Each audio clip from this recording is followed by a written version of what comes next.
जय हिंद प्यारे बच्चों। मंजिलें क्या रास्ता क्या, मंजिलें क्या रास्ता क्या, अगर हो हौसला तो फासला क्या, फासला क्या।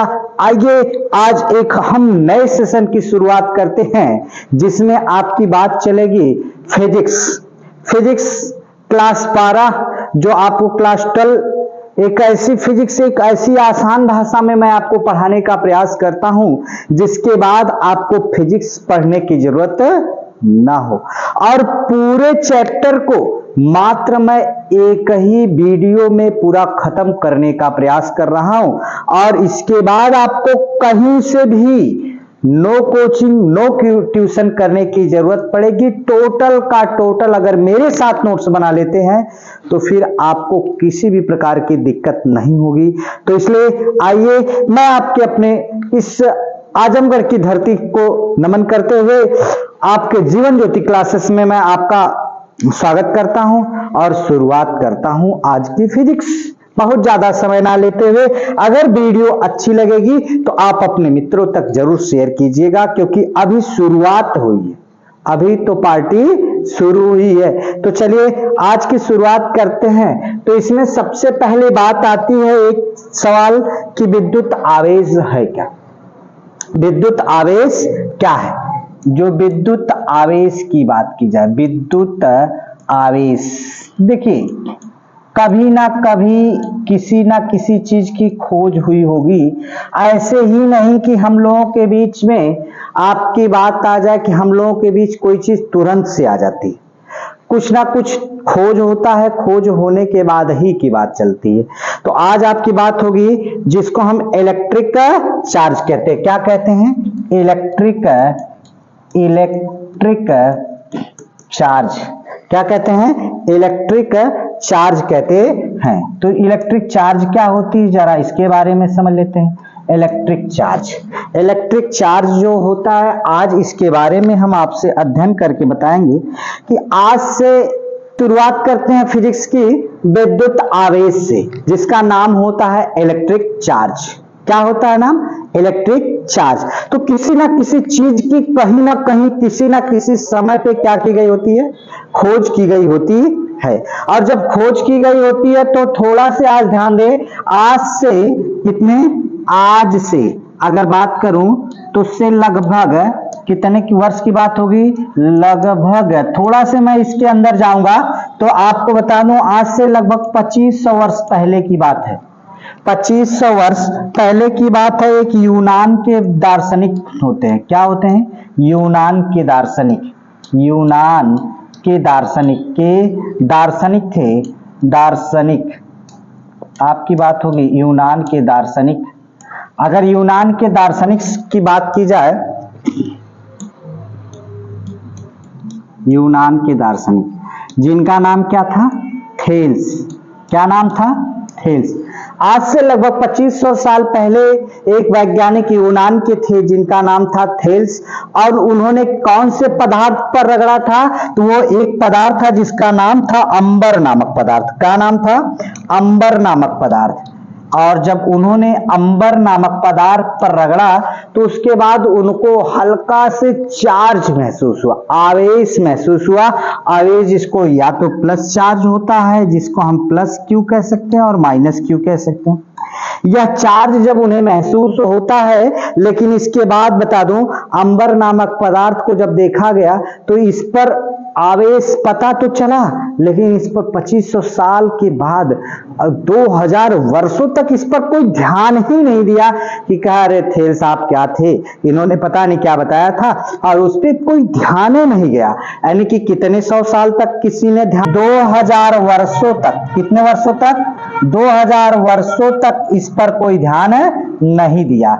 इस पर कोई ध्यान नहीं देता है, कहता कि थेल्स आप क्या थे, क्या उन्होंने बताया, इसके बारे में हम लोगों से कोई लेना देना नहीं, कोई ध्यान नहीं देता है, कोई ध्यान नहीं देता है, ध्यान नहीं देता।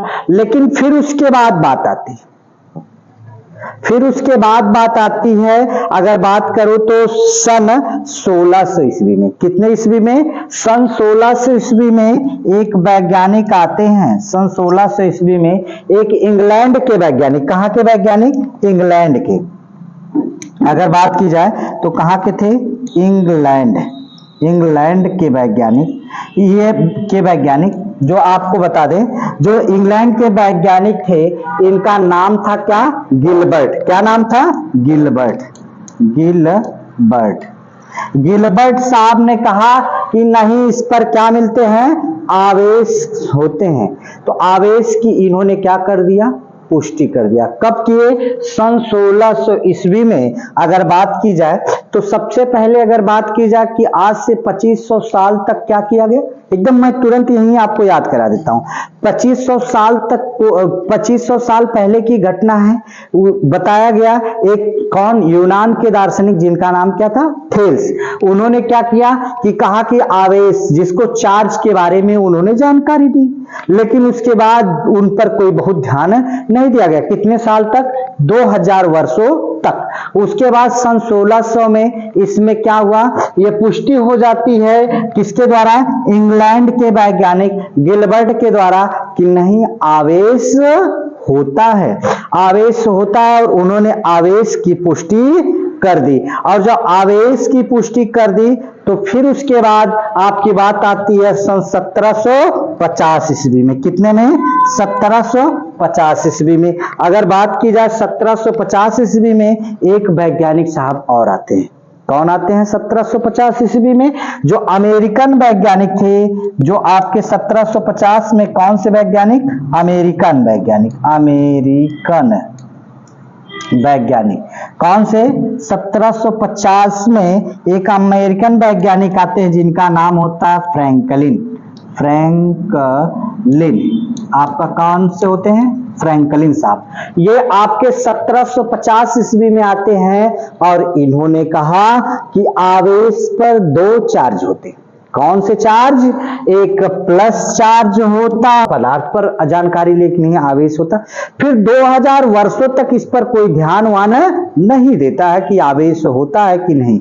फिर उसके बाद बात आती है सन 1600 ईस्वी में एक कौन, इंग्लैंड के वैज्ञानिक होते हैं जिनका नाम क्या होता है, सन 1600 ईस्वी में एक इंग्लैंड के वैज्ञानिक होते हैं जिनका नाम होता है गिलबर्ट साहब। इन्होंने आवेश की पुष्टि की, लेकिन इन्होंने ये नहीं बताया कि आवेश पे कौन सा चार्ज होता है, प्लस चार्ज होता है कि माइनस चार्ज होता है, ये इन्होंने पुष्टि नहीं की। फिर उसके बाद आपको बता दें कि जो आवेश की केवल पुष्टि हो गई थी कि हाँ आवेश भी होता है, लेकिन उसके बाद 150 साल बाद एक वैज्ञानिक फिर आते हैं, अमेरिकन वैज्ञानिक जिनका नाम क्या होता है, फ्रैंकलिन साहब। और फ्रैंकलिन साहब ने बताया कि आवेश प्लस भी होता है और माइनस भी होता है। तो देख लेते हैं एक बार थोड़ा से, इसको हमने क्या बताया आपसे, जो इलेक्ट्रिक चार्ज होता है इसके बारे में हम लोग समझते हैं, जिसको हम विद्युत आवेश कहते हैं। आज से लगभग 2500 साल पहले की घटना है, जिसमें एक यूनान के वैज्ञानिक थेल्स जी आते हैं, जिन्होंने क्या किया था, अंबर नामक पदार्थ को क्या किया, रगड़ा। और जब अंबर नामक पदार्थ पर रगड़ा तो उन्होंने पाया कि क्या होता है, इसमें भी आवेश होता है। लेकिन बेचारे रगड़ने के बाद क्या हुए, अपने स्वाहा हो गए।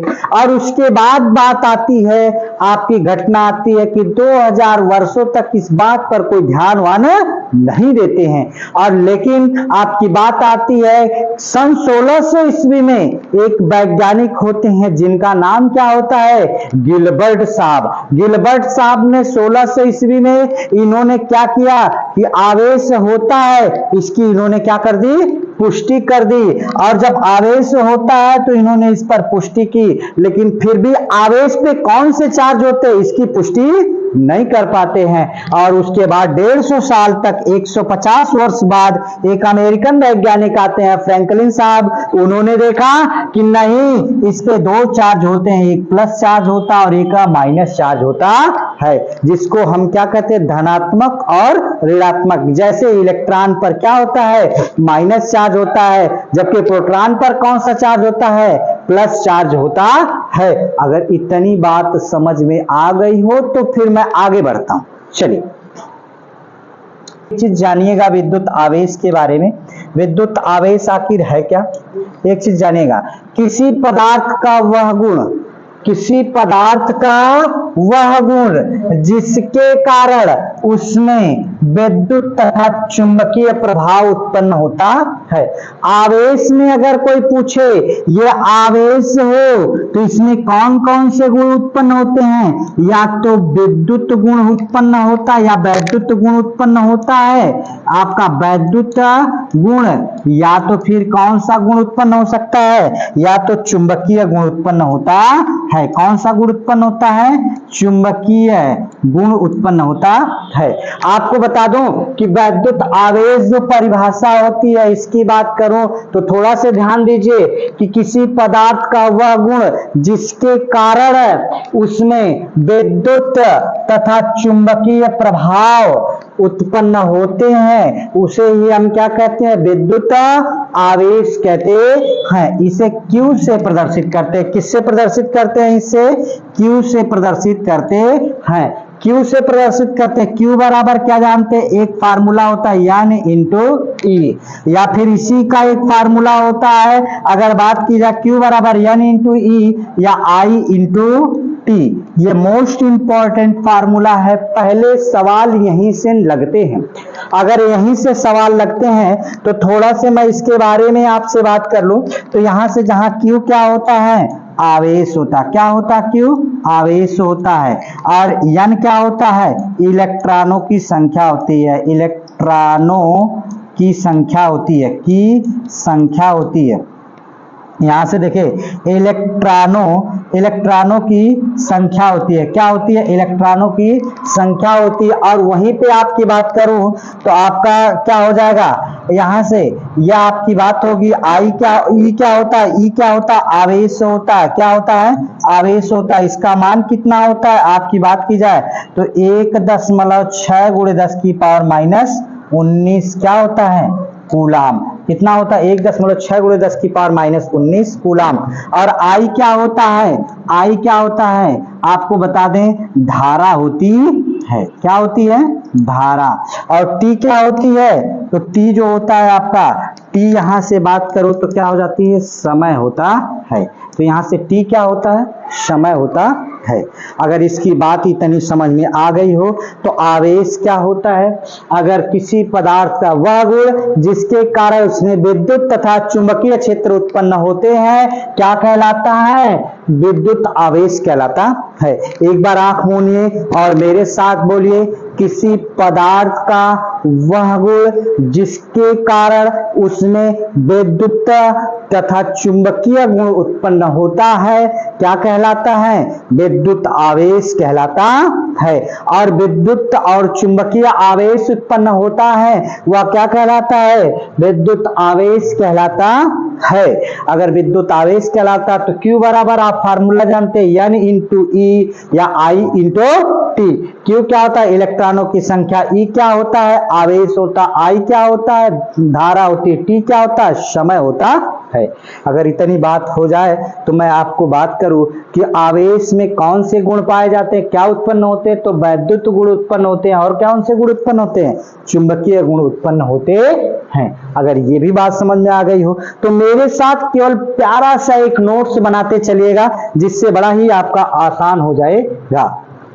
तो एक बात आपसे बात हुई कि आवेश का मात्रक क्या होता है, तो आप समझ लीजिए कि आवेश का मात्रक क्या होता है, कूलाम होता है। अगर कोई आपसे पूछ ले कि आवेश का मात्रक क्या होता है, तो आप क्या करते हैं, आवेश का मात्रक क्या होता है, कूलाम होता है। और इसको C से भी प्रदर्शित किया जाता है।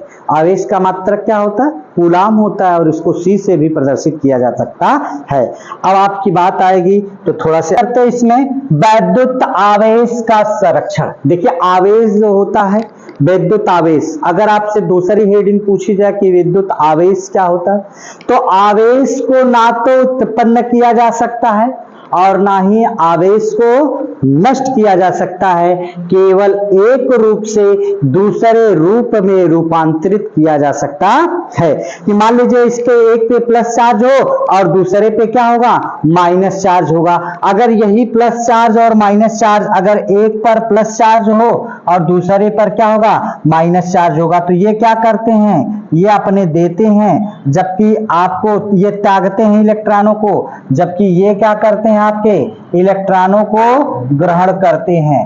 अब आपकी बात होगी कि यहां से जो आवेश होगा ये इधर की तरफ दे देगा, ये अपना दे देगा, इधर दे देगा, बाहर निकालेगा, जबकि ये ग्रहण करेगा, ये भी जहां से पाएगा ये क्या कर लेगा? ग्रहण कर लेता है। तो आवेश को ना तो उत्पन्न किया जा सकता है, ना ही आवेश को क्या किया जा सकता है? नष्ट किया जा सकता है। केवल किया क्या जा सकता है? एक रूप से दूसरे रूप में रूपांतरित किया जा सकता है। जैसे अभी मैं आपको कह दूं आपका एक पे प्लस चार्ज हो, दूसरे पर क्या हो? माइनस चार्ज हो, और दोनों में क्या कर दिया जाए? जब उसको सटाया जाएगा तो क्या होगा? आपको एक जो प्लस चार्ज वाला होगा वो इलेक्ट्रॉन को ऋण वाले चार्ज की तरफ क्या करेगा? देगा, और ऋण वाला क्या कर लेगा? ग्रहण कर लेगा। अगर इतनी बात समझ में आ गई हो तो आपको बता दें आवेश संरक्षण का नियम, ना तो आवेश को उत्पन्न किया जा सकता है और ना ही नष्ट किया जा सकता, केवल एक रूप से दूसरे रूप में रूपांतरित किया जा सकता है। चलिए अगर दूसरी हेडिंग की बात कर लो, आगे क्या कह रहा?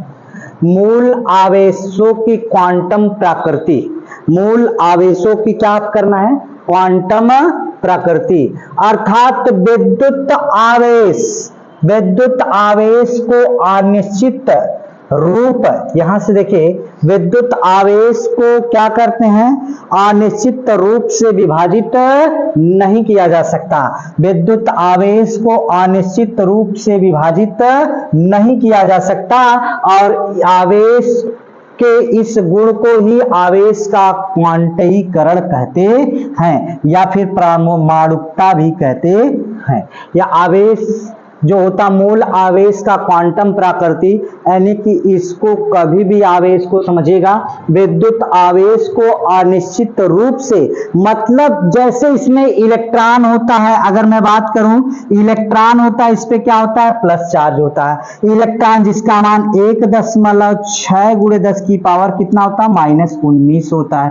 1.6 गुणे 10 की पावर -19 कूलाम होता है। इसको निश्चित रूप से विभाजित इससे ज्यादा छोटा नहीं किया जा सकता, ये भी बता दो। और उसके बाद आपकी यही प्रोटॉन की बात, ये किसकी बात हो? इलेक्ट्रॉन की बात हो। किसकी बात हो? इलेक्ट्रॉन की बात हो। अगर यहीं से आपकी बात हो जाए कि प्रोटॉन की बात कर लिया जाए, तो प्रोटॉन की बात करूं तो इसका भी मान क्या होता है? आप देखिए इलेक्ट्रॉन पे क्या होता है? माइनस चार्ज, जबकि प्रोटॉन पे क्या होता है? Plus charge. ये मान एक ही होता है, 1.6 गुणे 10 की पावर -19 क्या होता है? कूलाम होता है। ये क्या होता है? प्रोटॉन। एक चीज और आपको थोड़ा से मुझे यहां बताना है कि जो इलेक्ट्रॉन और प्रोटॉन की बात तो हो जाती है, लेकिन अगर कोई अल्फा कण पर पूछे, कण पर आवेश, यहां से क्वेश्चन बनते हैं, अल्फा कण पर आवेश तो कितना होगा? अल्फा कण पर आवेश, तो यहां से आप थोड़ा से ध्यान दीजिएगा, अल्फा कण पर आवेश कितना होता है? 2 इलेक्ट्रॉन होता। कितना होता है? 2 इलेक्ट्रॉन होता है, जिसका मान कितना होता है? 1.6, और उसके बाद यहाँ 2 लगा दीजिए, गुणे 2 गुणे 10 की पावर -19। तो यहां से 2 का गुणा हो जाए, या 2 पहले लिख लेते तो 16 दूनी के 32, 3.2 गुणे 10 की पावर -19 क्या हो जाता? कूलाम। अगर कोई इलेक्ट्रॉन पर आवेश पूछ ले, किस पे पूछ ले?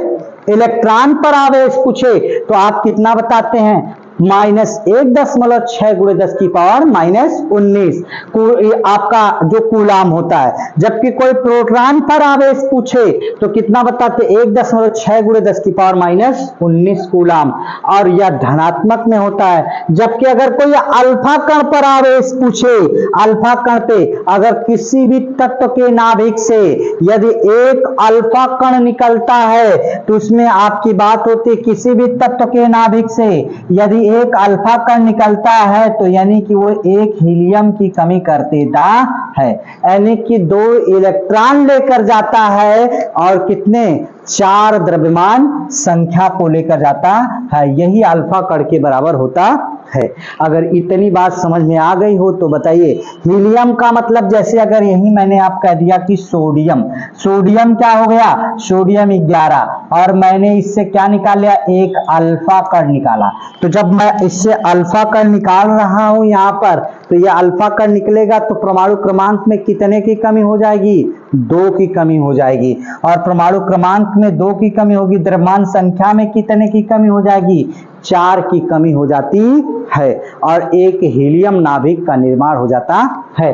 तो ये आपका जब 2 की कमी हो जाएगी तो यहाँ 9 नंबर आ जाएगा, और यहाँ पे कितना, जब आपका ये 23 होता, 23 में से 4 घट जाएगा तो कितना आएगा, 17 आएगा। अब यहाँ पे कौन सा तत्व होगा, इसको कमेंट करके आप लोग कमेंट बॉक्स में बताएंगे।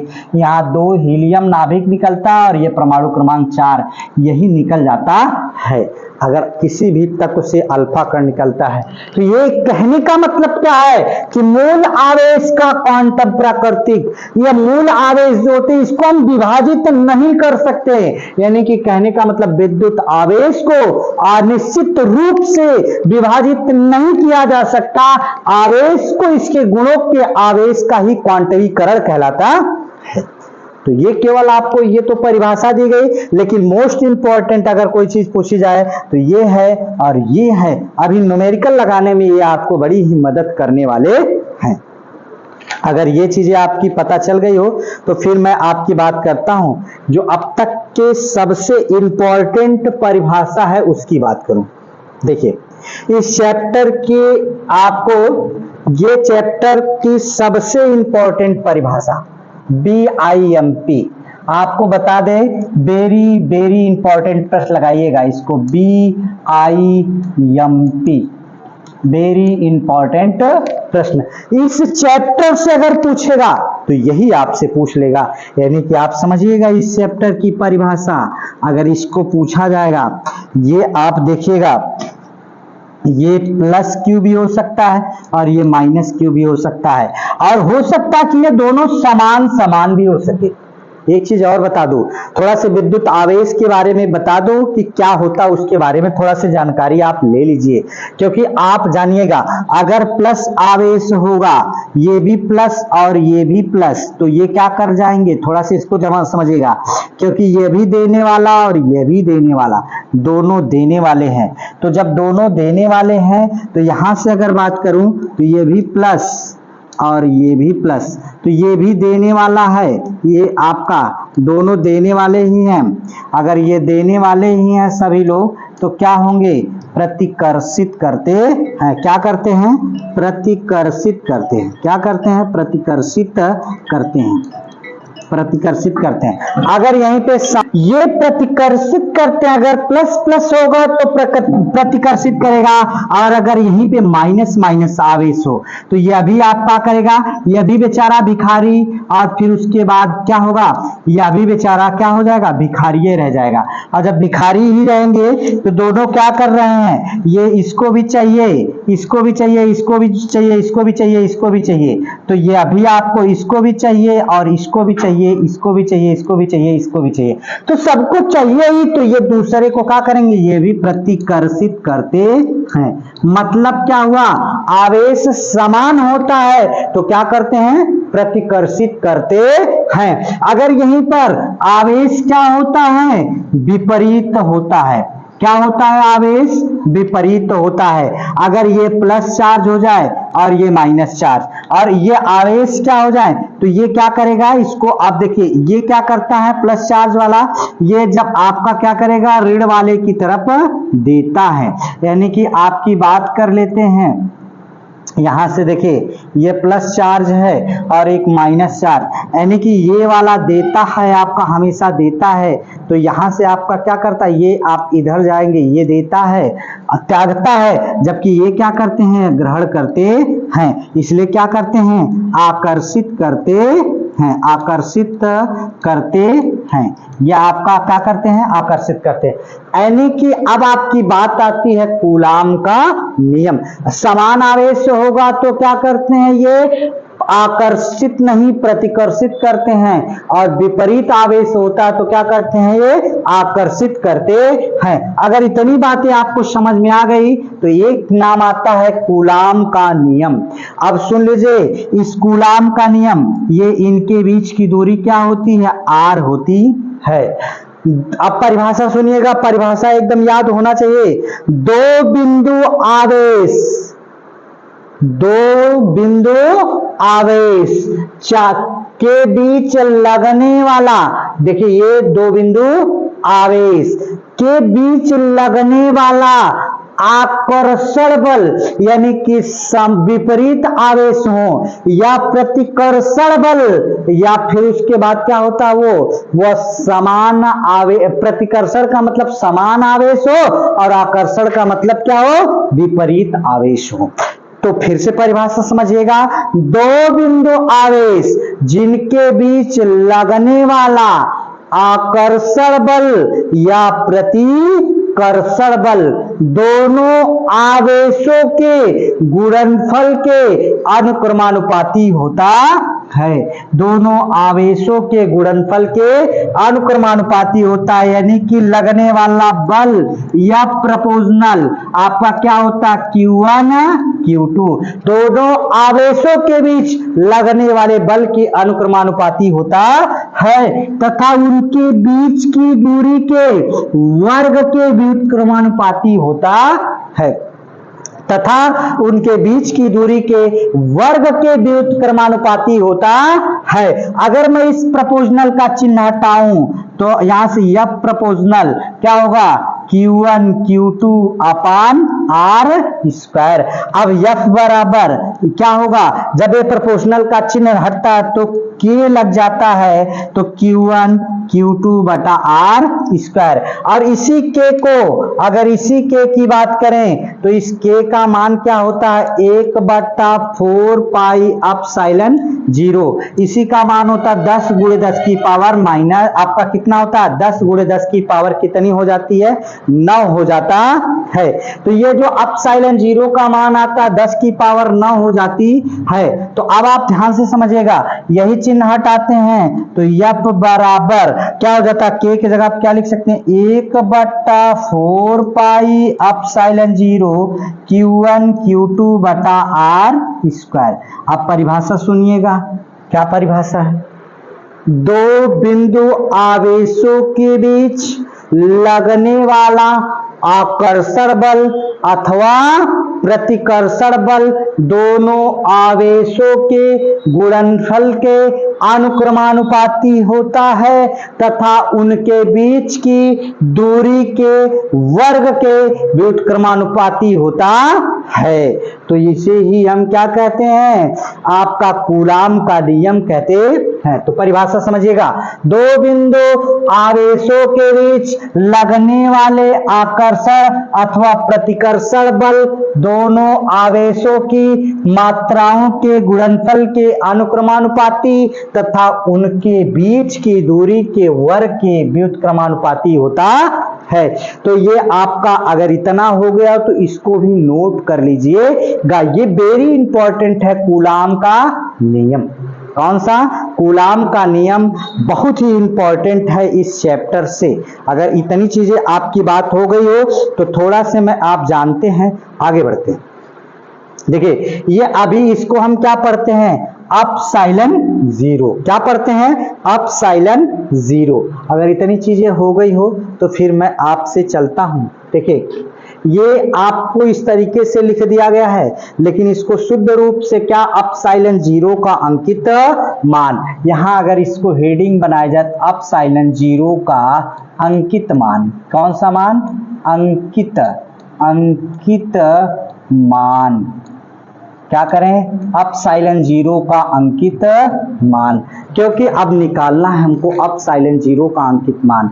क्योंकि अपसाइलन जीरो अगर बात की जाए तो ये चीजें आपने जाना था टोटली का टोटली। तो थोड़ा से अगर मैं इस चीज को देख लूं, अपसाइलन जीरो का अंकित मान देखूं तो क्या होगा, थोड़ा सा इसके बारे में समझते हैं। क्योंकि आप जानते हैं 1/4 पाई अपसाइलन जीरो का मान कितना होता है? 9 गुणे 10 की पावर 9। 9 गुणे 10 की पावर 9 होता है। अगर ये पाई का मान देखा जाए, ये अपसाइलन जीरो कहाँ चला जाता है? यहाँ चला जाता है। ये कहाँ आ जाता है? यहाँ आ जाएगा नीचे बट्टा में। तो 4 पाई, और पाई का मान रख दीजिए यहीं से। अगर मैं पाई का मान रखूं तो कितना हो जाएगा? 22/7 हो जाता है। नहीं तो एक बार अभी साफ साफ दिखा दूं आपको, तब आपको रखूं तो और अच्छा रहेगा। तो 1/4 पाई और है 9 गुणे 10 की पावर कितना? 9। अगर इतना हो जाए तो ये अपसाइलन जीरो जो भाग था अब क्या हो जाएगा? गुणा हो जाएगा। अब पाई का मान कितना होता? 22/7। तो पाई का मान 22/7, तो 1/4 गुणे पाई का मान 22/7 गुणे 9 गुणे 10 की पावर कितना? 9 बराबर अपसाइलन जीरो। तो ये 7 कहां चला जाएगा? ऊपर। कहां चला जाएगा? 7 ऊपर चला जाता है। अब देखिए 7 ये ऊपर चला जाएगा तो 7 हो जाएगा, और इसके बाद 22 चौक कितना होगा? 88 गुणे कितना? 9, और है ऊपर जाएगा तो 10 की पावर -9 बराबर अपसाइलन जीरो। तो यहां से आप अगर इसका मान देख लें तो थोड़ा से देखिए, इसको हल करिए तो यहां से कितना होगा? 7/9 और 9 और फिर उसके बाद कितना होगा? 7। 72 और 7 कितना हो जाएगा आपका? 79 हो जाता है। तो कितना होगा? 700 आपका 92 हो जाएगा, और गुणे 10 की पावर कितना हो जाएगा? -9 हो जाता है, जिसको हम अपसाइलन जीरो कहते हैं। अगर इतनी बातें आपको समझ में आ गई हो तो यहां से आप देखेंगे, तो यहां से आप, अगर मैं इस चीज को देखूं तो क्योंकि दशमलव कितने लाने हैं, अगर इस चीज को देखी जाए तो दशमलव कितना लाना है, थोड़ा सा इसके बारे में समझ लीजिए। तो यहां से आप 7 में भाग देना है, कितने से? आपका 792 से। तो 7 से अगर मैं भाग दे दूं, 7 में भाग दे दूं कितने से? 792 से। तो कितनी बार जाएगी? दशमलव लगाऊंगा, जीरो जाएगी, फिर जीरो बढ़ाऊंगा, फिर जीरो जाएगी। अभी भी नहीं जा रहा, फिर जीरो बढ़ाएंगे, फिर जीरो जाएगा। कितनी बार? 8 बार ले जाइए। 8 बार ले जाएंगे तो कितना होगा आपका? कितना हो जाएगा? 8 दूनी के 16, और फिर उसके बाद 8 9 72, 72 एक कितना होगा? 73, और फिर 8 सते 56, और 56 और 7, 56 और 7 अगर जोड़ा जाए तो कितना होगा? 56 और 7, 7 6 13 के 3 और 5 1 6, कितना हो जाएगा? 63। अगर मैं इसको घटा दूं तो यहां से 4 हो जाएगा, और यहां से घटाऊं तो आपका 9 में से 3 जाएगा तो कितना बच जाएगा? 6। यहां से घटाऊं 9 में से 3 जाएगा 6, यहां से क्या हो जाएगा आपका? कुछ नहीं बचता। फिर एक जीरो बढ़ा लूंगा, फिर 8 बार ले जाऊं तो कितना होगा? 63 36। तो फिर कितना घट के आ जाएगा 63 36 से? तो यहां से आपका 4, यहां से कितना हो जाएगा? 3 में से 3 जाएगा 0, यहां से 3 कुछ नहीं, फिर एक जीरो बढ़ा लूं तो कितनी बार? 5 बार। 5 दूना के 10, 5 9 45, 45, और फिर उसके बाद कितना होगा? 1 46, और फिर 5 सते 35। आपका 5 सते 35 लगभग 5 बार ही जाता है। इसको लगभग 4 बार तो जाता है, लेकिन एक बार बढ़ा के मान लिया जाता है, या फिर पाई का मान 3.14 रखते हैं तो आपका मान उतना आता है। फिर उसके बाद अपसाइलन जीरो का मान 8, यहां से कितना होगा? 1 2 3 4 5। यहां से अगर मैं आपकी बात करूं तो यहां से 0 दशमलव .00 फिर 885 और बट्टा में गुणे 10 की पावर कितना -9। अगर मैं आपकी बात करूं तो 10 की पावर 3 से गुणा और 10 की पावर 3 से भाग। अगर भाग दिया जाएगा, ये देखिए 10 की पावर 3 से गुणा और गुणा करने के बाद 10 की पावर 3 से गुणा कर दिया जाएगा तो ये दशमलव कहाँ खिसक के आ जाएगा, गुणा करने पे दशमलव दाहिनी तरफ खिसकता है और भाग देने पर दशमलव बाएं की तरफ। ये माइनस से ऊपर, प्लस से ऊपर आ जाके माइनस, ये माइनस आपका देखिए इसका गुणा हो जाएगा 3 ठो तो आपका कितना हो जाएगा 9। आपका ये 2 जीरो, सॉरी ये दशमलव यहां पर लगा हुआ है। अगर मैं आपसे बात कर लूं तो थोड़ा से देख लीजिए, दशमलव कुछ यहाँ लगा हुआ। अब दशमलव यहाँ लगा हुआ तो ये 3 जीरो का गुणा करूंगा तो दशमलव यहाँ जाएगा, क्योंकि फिजिक्स की भाषा में हमेशा दशमलव एक अंक के बाद रहता है। तो ये 8.85 गुणे 10 की पावर ये -9 और है ऊपर जाएगा तो कितना हो जाएगा 10 की पावर -3, 9 3 कितना हो जाएगा 12। तो 8.85 गुणे 10 की पावर -12 हो जाता है। वेरी इंपॉर्टेंट है कि एप्सिलॉन 0 का कोई मान पूछे तो कितना बताएंगे, आपका 8.85 गुणे 10 की पावर -12। अगर कोई इसका मात्रक पूछे तो क्या बताएंगे, कूलाम स्क्वायर बटा न्यूटन मीटर स्क्वायर। इसका मात्रक एप्सिलॉन 0 का मात्रक क्या होगा। अगर बात की जाए एप्सिलॉन 0 का मात्रक तो यहां सीधे सी बात करेंगे, क्या होगा कूलाम स्क्वायर, क्या होगा कूलाम स्क्वायर और बट्टा में क्या होगा newton metre square. Coulomb square बटा न्यूटन मीटर स्क्वायर। अगर इसकी बात की जाए तो यह मात्रक होता है। अगर इतना आपने जान लिया है एप्सिलॉन 0 के बारे में तो एक बार फिर से रिपीट करते हैं। एप्सिलॉन 0 का अंकित मान 1/4 पाई एप्सिलॉन 0 9 गुणे 10 की पावर 9 और आपकी बात हो जाएगी तो 1/4 पाई एप्सिलॉन 0 यहाँ से एप्सिलॉन 0 को यहाँ लाया गया और इसको कहाँ ला दिया गया, यहाँ लाया गया और उसके बाद पाई का मान 22/7 रख देते हैं या 3.14 भी रखते हैं। 3.14 रखते हैं तो एक्यूरेसी आती है या इस तरीके से भी आएगी, 7 कहाँ चला गया ऊपर और इन सब का गुणा किया गया तो कितना आएगा 22 चौक 88 और 9 का गुणा किया गया तो 792/7 भाग दे दिया गया तो इसका आया 0.00885 गुणे 10 की पावर -9। तो हमने बताया फिजिक्स की भाषा में हमेशा दशमलव एक अंक बाद रहता तो दशमलव हटाने के लिए ऊपर नीचे कितने से 3 अंक का गुणा किया जाएगा तभी तो ये दशमलव खत्म होगा और ये ऊपर जाएगा 10 की पावर -3, 9 3 कितना होगा 12, 8.85 गुणे 10 की पावर -12। एप्सिलॉन 0 का मात्रक क्या होता, कूलाम स्क्वायर बटा newton metre square. Coulomb square बटा न्यूटन मीटर स्क्वायर। अगर इतनी चीजें आपको समझ में आ गई हो तो फिर मैं आपको लेके चलता हूं आगे की तरफ। चलिए एक बार आप लोग इसका स्क्रीनशॉट ले लीजिए, फिर मैं आपको आगे बढ़ता हूं, लेके चलता हूं। देखिए एप्सिलॉन 0 का मात्रक एवं विमीय सूत्र।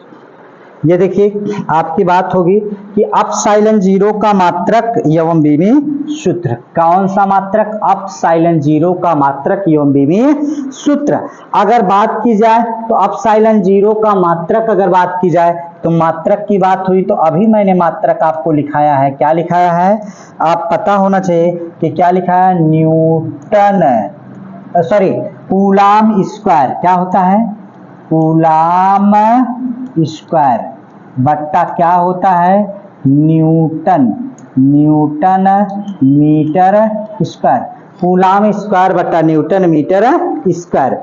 अब आपकी बात होगी कि इस मात्रक से ही हम लोग क्या निकाल लें, विमीय सूत्र निकाल लें। अगर इस मात्रक से ही विमीय सूत्र निकाल लें तो बीमा निकालने के लिए हमें क्या करना होता, हमेशा मूल मात्रक में लाना पड़ता है। लंबाई को यल से दर्शाते हैं, द्रव्यमान को किग्रा को यम से दर्शाते हैं, समय को टी से दर्शाते हैं। अगर बात इतने की हो जाती है एम्पियर को ए से दर्शाते हैं और बाकी आप यह मूल मात्रक में लाने के बाद ही सबको लिख सकते हैं। ये नहीं कि आवेश को क्यू से दर्शाते तो क्यू लिख दें, नहीं, इसको लिखना होगा। तो बीमा के लिए हम लोग क्या करेंगे, पहले कूलाम का मतलब होता है आवेश। आवेश का मतलब क्या होता है, आवेश का मात्रक क्या जानते हैं, एम्पियर इंटू सेकेंड।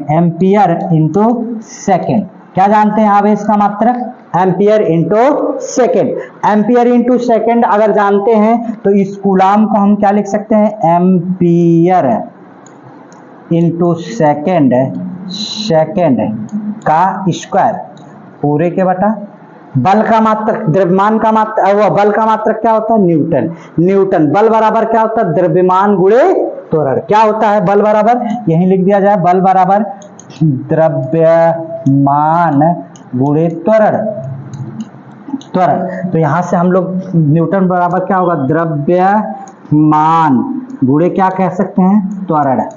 और फिर उसके बाद बात आती है मीटर, तो मूल मात्रक में है ही। तो बाकी अब आपकी बात होती है यहां से दूसरी पॉइंट आते हैं, एम्पियर को एम्पियर स्क्वायर मूल मात्रक में हो गया।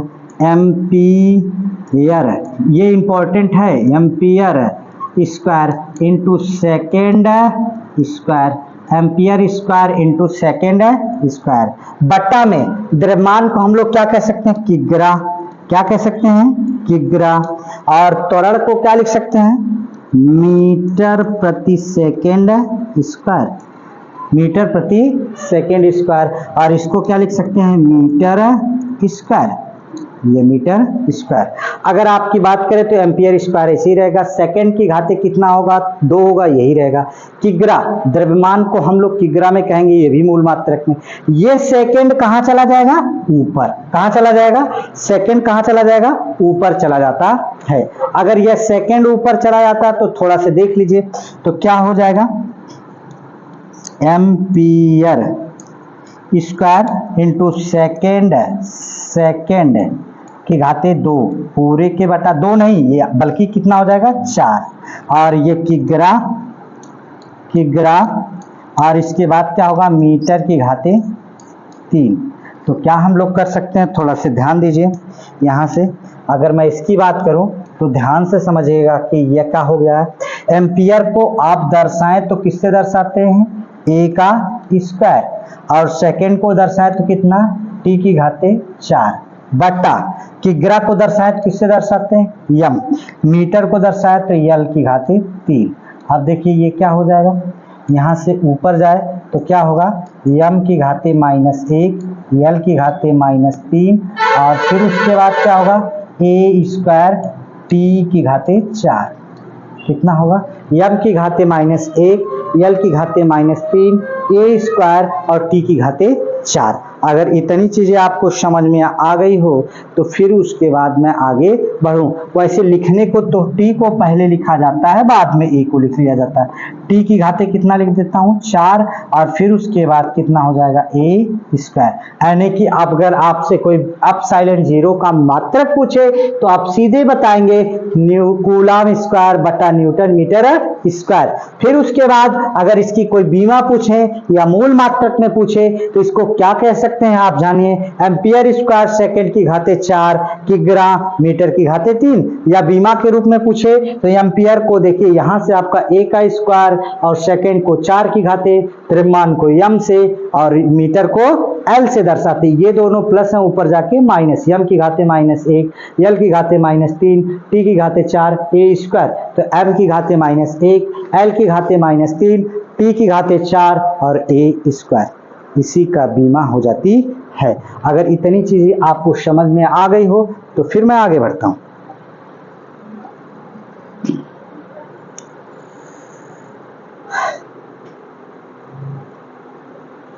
देखिए अगर इतनी चीजें आपकी बात समझ में आती है, अब आपकी बात आती है परावैद्युतांक। अब आप जानिएगा परावैद्युतांक की परिभाषा क्या होती है, थोड़ा सा इसके बारे में समझिएगा। परावैद्युतांक क्या होता है? परावैद्युत के माध्यम की वैद्युतशीलता। परावैद्युत के माध्यम की वैद्युतशीलता क्या होगा? अपसाइलन। क्या होगा? Epsilon, epsilon. और फिर उसके बाद क्या होता है? तथा निर्वात की वैद्युतशीलता अपसाइलन 0 के अनुपात को ही क्या कहते हैं? परावैद्युतांक कहते हैं। परावैद्युत माध्यम की वैद्युतशीलता परावैद्युत माध्यम की वैद्युतशीलता तथा निर्वात, यहां से देखिए निर्वात तथा निर्वात किसकी, तथा निर्वात, निर्वात का मतलब क्या होगा, जहां वायु ना हो, निर्वात में की वैद्युतशीलता के अनुपात को ही क्या कहते हैं, परावैद्युतांक कहते हैं। अगर आपकी बात करें परावैद्युत माध्यम की वैद्युतशीलता तथा निर्वात की वैद्युतशीलता के अनुपात को ही क्या कहते हैं, परावैद्युतांक कहते हैं। तो अब आपको ये समझ में आ गया परावैद्युतांक किससे प्रदर्शित किया जाता है, के से प्रदर्शित किया जाता है।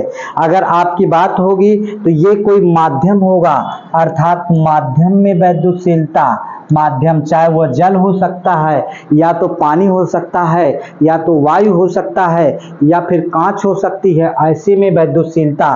और यहाँ पर क्या होगा, निर्वात, निर्वात का मतलब क्या होगा, जिसमें वायु ना हो, इसके अनुपात को ही हम क्या कहते हैं, परावैद्युतांक कहते हैं। अगर इस यहाँ तक समझ में आ गया हो तो काफी वीडियो लंबी होने की वजह से मैं आपको यहीं आज की वीडियो समाप्त करता हूं। अगर आपको इतना वीडियो अच्छी लगी होगी तो मैं अगले पार्ट 2 में आपके साथ मिलूंगा। तब तक के लिए आप लोग हंसते रहिए, मुस्कुराते रहिए और अपने दोस्तों और मित्रों के बीच यह वीडियो शेयर करते रहिए। तो जय हिंद दोस्तों।